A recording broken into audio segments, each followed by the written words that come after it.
Nikmat ibadah ni tuan sekalian, buat dengan tenang, kita rasa nikmat dia. Bacaan sama juga, rokok sujud sama juga. Saya ada pengalaman satu hari, saya pergi tawaf di Mekah, tawaf di Kaabah. Kebetulan tawaf sunat.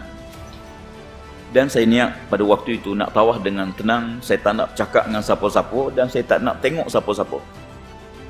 Dan saya dah niat dalam hati saya nak tawaf dalam keadaan step kaki ni yang sama. Tak nak gopoh, tak nak berkejar-kejar. Kalau boleh, nak jaga step yang sama. Saya masuk tawaf. Sambil-sambil berzikir, tawaf. Tenang, pusing. Masuk pusingan kedua, tiba-tiba ada orang pegang bahu saya. Letak tangan atas bahu saya.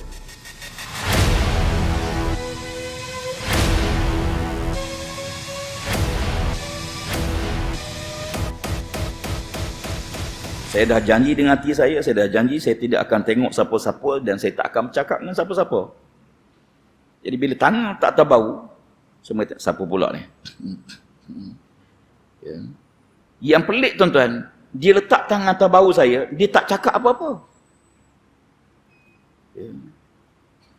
Jadi saya berjalan, saya terus tawaf. Dia ikut. Saya kata, siapa ni? Orang ke, malaikat ke, jin ke? Kalau kawan, mesti dia tegur. Ni tak tegur. Kalau orang lain, mesti bercakap. Ni tak bercakap. Mungkin jin.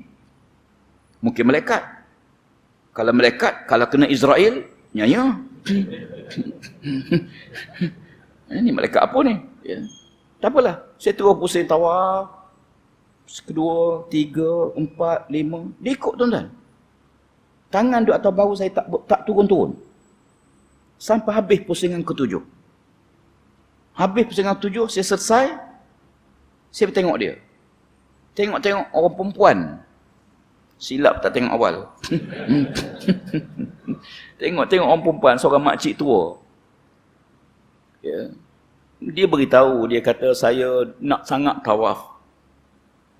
Tapi kaki saya sakit. Saya perhati ke Kaabah kalau ada seseorang yang saya boleh tumpang dia, yang tidak laju sangat berjalan, yang saya boleh tumpang kerana kaki saya sakit. Dia kata saya perhati kamu berjalan dengan perlahan, makcik rasa makcik boleh ikut kamu. Bila kamu pusing, makcik tunggu. Makcik tumpang kamu. Sebab makcik sakit kaki. Saya kata, tak apalah makcik. Saya dah habis 7, makcik baru 6, ada satu lagi. Dia kata tak apa, dibuat. Tuan-tuan sekalian, teringat kita satu peristiwa yang disebut bagaimana suatu hari, seorang laki-laki, seorang pemuda yang tawaf dalam keadaan yang cukup tenang depan Kaabah. Dan sambil-sambil dia tawaf, dia berselawat kepada Nabi SAW.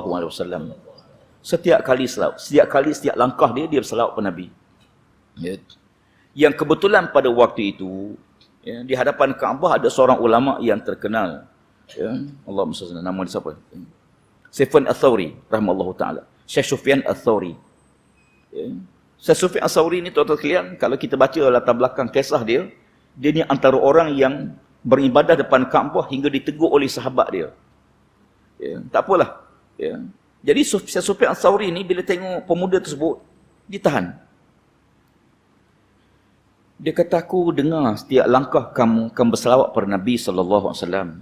Boleh, tidak salah. Cuma aku nak tanya, kenapa kamu tidak membaca doa yang maksur, doa yang ada doa. Pusingannya ada doa dia tertentu. Kenapa kamu tak baca doa tu? Lalu pemuda ditanya, siapa kamu?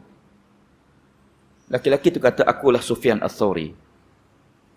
Bila dengar nama Syekh Sufyan Ats-Tsauri, dia kata, Masya Allah, seorang ulama yang besar. Seorang ulama yang sangat hebat. Dia tahu nama tapi tak kenal orang. Rupa inilah orang dia. Dia kata, kalau kamu yang tanya, aku akan cerita. Kalau orang lain yang tanya, aku tidak akan beritahu. Tapi oleh kerana kamu yang tanya, aku cerita. Dia pun ceritalah satu pengalaman dia, datang ke Mekah bersama ayah dia. Yang sementara menunggu haji, tiba-tiba ayahnya jatuh sakit. Dan meninggal dunia. Bila meninggal dunia, lalu dalam keadaan yang sangat sedih, Dia telah mengambil kain serban dia, dia tutup muka ayah dia. Ya, setelah dia tengok bila ayah dia meninggal dunia, ayah tadi bertukar rupa. Makin hitam muka ayah dia.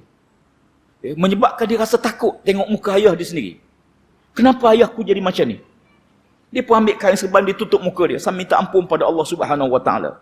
Kata dia, ya, sewaktu aku duk istighfar, minta ampun pada Allah Ta'ala, duk munajat, doa pada Allah Ta'ala, dia kata, dalam keadaan begitu, kerana keletihan aku terlap seketika. Ya, kadang-kadang kita terlap seketika. Tengah bawa kereta terlap seketika.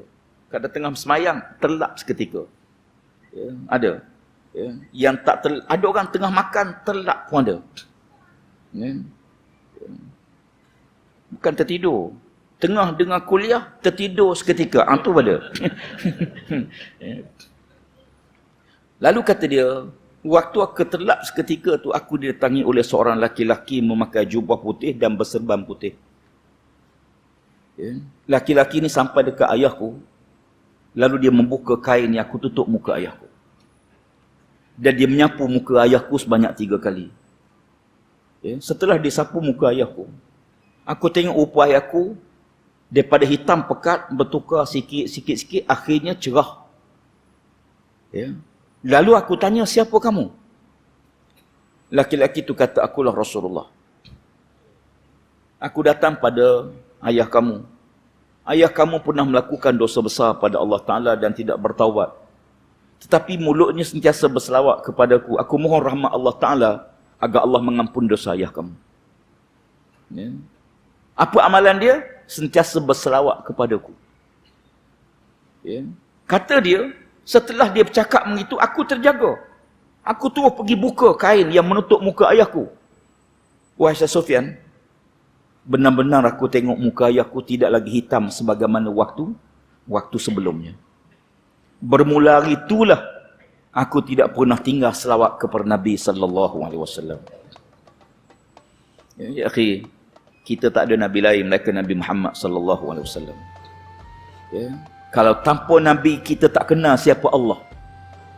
Tanpa Nabi kita tak tahu apa matlamat kita hidup atas dunia ni. Tanpa Nabi kita tak tahu halal haram dosa pahala. Dan tanpa Nabi kita tidak akan duduk di malam. Ya. Jasa Nabi terlalu besar. Hingga Allah Ta'ala sebut, innallaha wa malaikatahu yusalluna 'alan nabi. Allah berselawat kata Nabi, malaikat berselawat kata Nabi. Tuan-tuan, setelah Allah Ta'ala beritahu dia dan para malaikat dia berselawat kepada Nabi, baru dia suruh kita berselawat. Ya. Perintah lain tak ada, tuan-tuan. Perintah sembahyang, Allah suruh, aqimus solah, dirikan sembahyang. Wa atau zakah, keluarkan zakat. Semua perintah lain direct, kecuali selawat. Kerana selawat Allah Ta'ala sebut dia dulu berselawat, baru dia suruh kita berselawat kata Nabi sallallahu alaihi wasallam.